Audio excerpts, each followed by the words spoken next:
On Discovering Yourself Today, we discuss revealing the real you. To know yourself is the primary goal in each of our lives, and yet too many of us live an unfulfilled existence. We wear a mask each day in order to protect ourselves. But what are we protecting ourselves against? Are we afraid that the rest of the world would not like what is revealed? Or do we wear a mask to feel protected and avoid having the true you exposed? In our busy lives, it is easier to pretend that who we really are is of no great importance. But who are you fooling? Is it not yourself? Stepping into the unknown can be scary, but we must have the courage to let down our guard and discover who we need to be. Only then can we enter a world of unlimited possibilities. Is that, do we really know who we are? It's a question that we need to really answer for ourselves. We have a lot of faces. We've become the employee, the mother, the friend, but who are we really? Because we practice and we live in a world where, because of our habits, we form them and they automatically become what we do. But who we really are, I was having a conversation recently with a friend, someone that I dearly love and really appreciate. Yeah. And they said to me, Cherry-Ann, if there's something that I have to tell you, but I can't tell you because I don't think you can handle it. Mm-hmm. And at the time I was like, yeah, I can handle anything. I feel that I can handle anything. But the thing about it is that knowing this woman for so long and not knowing that in her past, she went to prison. Oh. And she she said to me, I really don't think that, I was wondering if I tell you that, would you look at me differently? And this is true. This is a big thing for everyone, because we want people to perceive us in a specific way. And we're afraid, especially if you meet a new person, you're not going to just put your true self out there. No. Because they might reject you. The thing about it is that relationships need to be built on solid foundations, on truth. And this is why they fall apart. This is why, as you said, it's like the dating. The person that you date is not the person that you marry. Exactly. Because when you're dating, you put your best foot forward. I mean, you come to the, you go for the date, everything, you Put definitely... your new dress on, new makeup, do your hair. If you have, obviously, you excuse yourself for certain things and stuff like that. Then... And also, which is only right. It's only right is. because First impression counts. Absolutely. But under all of that, unearthing all of that is really, are you comfortable with who you are? That's the thing. I think what you're saying is not that you have to put out who your real self is vocally to everyone as soon as you see them. No. But what you're saying is you need to, within yourself, like who you are. Accept who you are. Accept who you are. And also, I think you have to like who you are. If you don't like who you are, then start changing it. I think that's important. You might look at yourself today and think, I don't like what I see in myself, which is not a bad thing. It's good to recognize that. But I think you have the right and the ability to change into what you want to be. It all starts in your mind. Yeah. Definitely, because your thoughts form in your mind, in your heart, who you really are, forms your words. Your words, of yourself, you being critique of yourself. Yes. It's good to be critical of yourself because it brings improvement. But are you overcritical? Or that's another issue. In the other sense, are you Are you a perfectionist? That's even worse. Or do you think you are a perfectionist? Oh my because God, we all know that none of us are perfect. That's you it. know, but these are the things that we want to present. You know, Yeah. we want to present perfection. We want to present things that are really it's a strain on us. It's not who we really are, and therefore, as I said, we become professional actors and actresses. Yeah, people have become professional actors. We have become And as you're saying, that's where the stress of life starts to come in, the pressures, because how do you keep that up? That's it. You can't keep it up. Well, you can keep it up for a time. For a time, but then it's going to come Then it's crushing going to come. down. That's it. Because the house that you build on brick, you know, the house that you build on cards, more to say, it's obviously it's going to fall down. You know, and when I say house, I don't mean, you know, that physical, you know, dwelling of a house, but I'm talking about a life. A life. A life, because this is something that, you know, because life is not outside. Life was meant to be interrelational. Yeah. And therefore we have to be in relationships with people. And you know, if you are not happy, if you don't fit in who you are, if you see yourself as a misfit of who you are, and the thing about it is that is so critical, because just as our thumbprints, you know, our iris. I think you're saying something very important, because people, sometimes I've heard, and even in my past life, you know, when I was younger, I just you feel that you just don't quite fit in. Because you're putting forward a persona, and there's people out there, they just feel like they're not quite fitting in. And that is a clue. Yeah. But the problem is, people are always thinking, when they think they don't fit in, they're thinking everyone else is making it difficult for them, you know, to fit in. They think it's everyone else outside is after them. Oh, my co-worker says, you know, fix the world and I'll be okay. And then he said, you know, a friend said to him, fix you and the world will be okay. Yes. And I think that is it right there. That's it, because each and every one of us need to really be who we are, be comfortable in who we are, love who we are, and then only on that can we really have meaningful relationships. That's it. And the other thing is, we have to be courageous enough to be truthful with ourselves and look in the mirror and say, I don't like what I'm seeing, and be courageous enough to start to transform it. Yeah. Because it's not the end of the world. It's not. If you're not comfortable with yourself, or you feel that people are not comfortable with you. Because what I'm saying is, when you're not comfortable with yourself, you will not find your right place in life. You'll miss it. When you know who you are, you start to understand. Knowing who you are is knowing what you like, what you don't like, how you speak, what you respect, what you honor. These are part of knowing who you are and walking according to it. And once you start to know that, you can start to be who you really need to be, and it affects every decision you make. It does, because it brings perspective to what is your purpose. This is it. What is my purpose? That's the key. Knowing who you are brings the perspective of what your purpose is. Yeah, because someone said that the grave is full of dreams that had never been realized. Potential. Books that has never been written.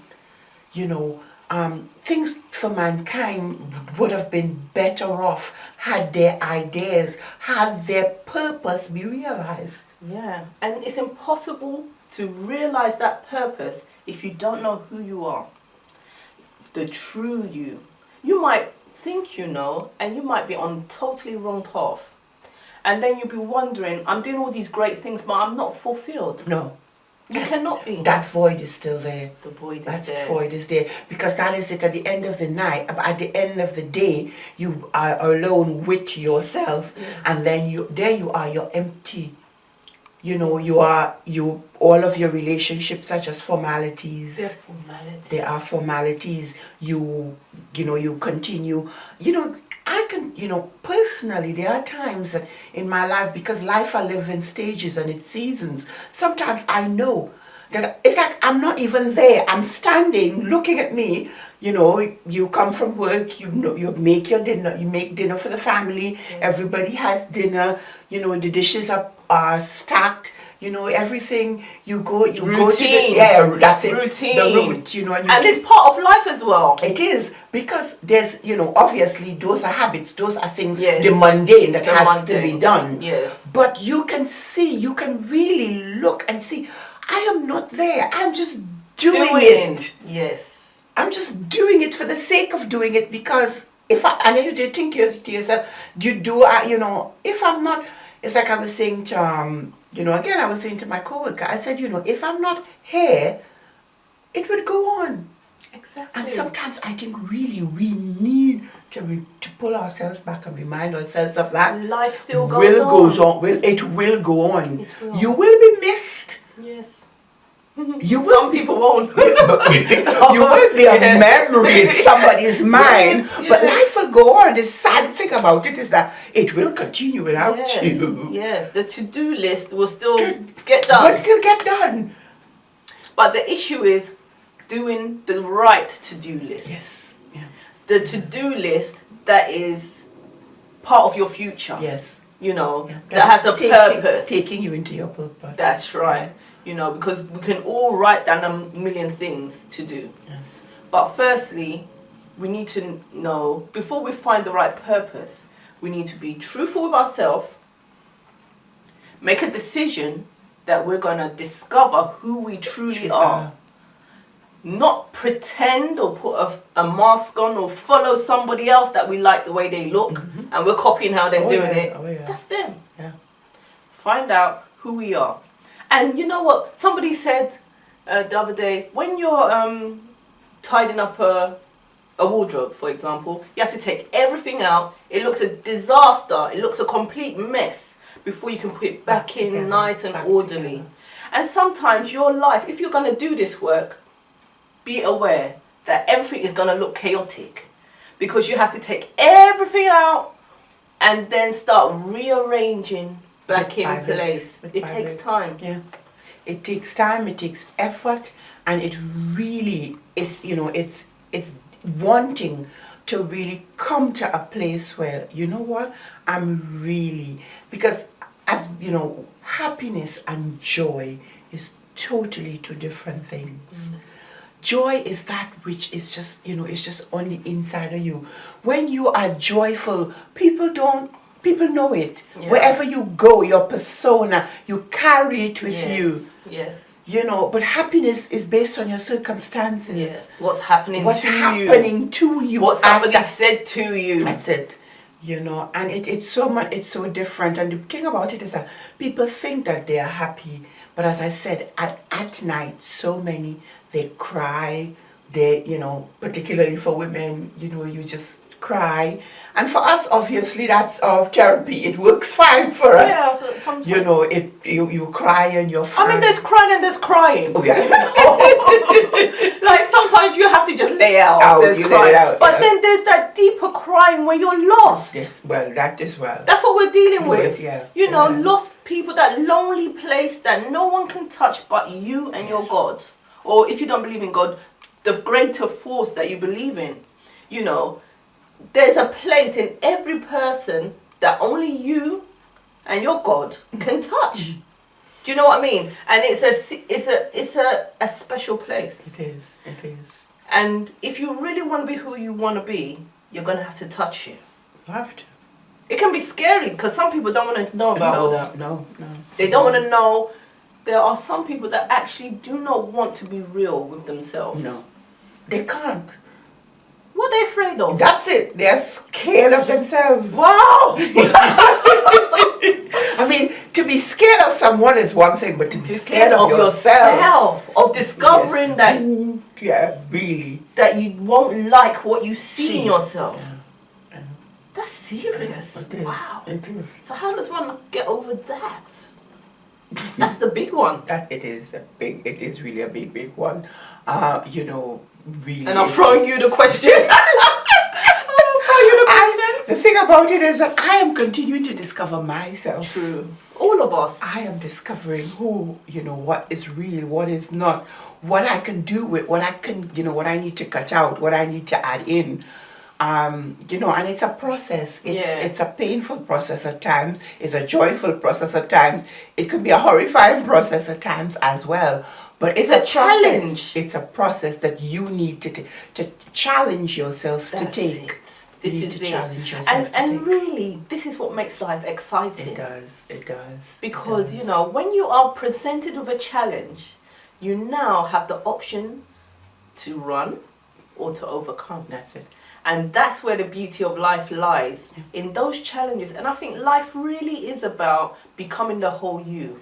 It's a life journey to become the everything you're supposed to be. It will take a lifetime, won't it? It will take a lifetime. But that means challenge. So people shouldn't be afraid, because it does mean a continuous road of challenges, yeah? But after each challenge, when you succeed, you feel stronger to take on the next one, because that's what life throws. Life may throw you a curveball. Yeah. And life does. Life always is. You know what? One time I, heard someone said, life, just when you think that life asks you a question, just when you think you have the answer, it changes the question. Yes, that's true. And that is life. Yes. Life would always challenge you to be the best you. You can be, yes, the best. That is what life is challenging you to be, the best you. Only you can be the best you, and it's unique. That is what you are. And again, it's about the values that you placed upon yourself. You don't have to be have over exaggerated values, but you need to have some values as well, where the benchmark is for you. Is for you, because you need to be. That's right. Only you can be the best you there ever was. And what you're saying is so vital, because one thing people have to stop doing is competing with other people. Yes, definitely. You have to run your own race. Yeah. Everyone has their own race to run. And when you're looking at your neighbour, and you might have been born on the same day, lived on the same street, and one is the Prime Minister, and you are sweeping the street, it doesn't matter as long as you're running your own race, and the more you start to zoom in on who you are, and wish goodwill to your neighbor, wish goodwill, well done to them, but I'm on this track. And I'm going all the way. I'm going over the obstacles. I'm not going to be stabbing people in the back like some people think to get forward. That's it. You have to climb on others. You have to use the human. You have to use the human ladder to get up. No, you don't need that. Your gift, what you have on the inside of you, will make room for you. That's right. And nobody can take that away from you. That's right. No one can ever take that away from you. That's yours. That's yours. That's your gift. Because you were created with that. That's your innate own. It's just as your thumbprint is different. And this is what is happening. People find themselves competing. They want to compete with other people because they're not secure in themselves. If you are secure in yourself, you don't have to worry about what someone else is doing. Exactly. You do what you are doing to the best of your ability. Trust me, it's only a matter of time before it gets the recognition that it needs to be. That needs to be recognized by the person or persons whom it needs to be recognized.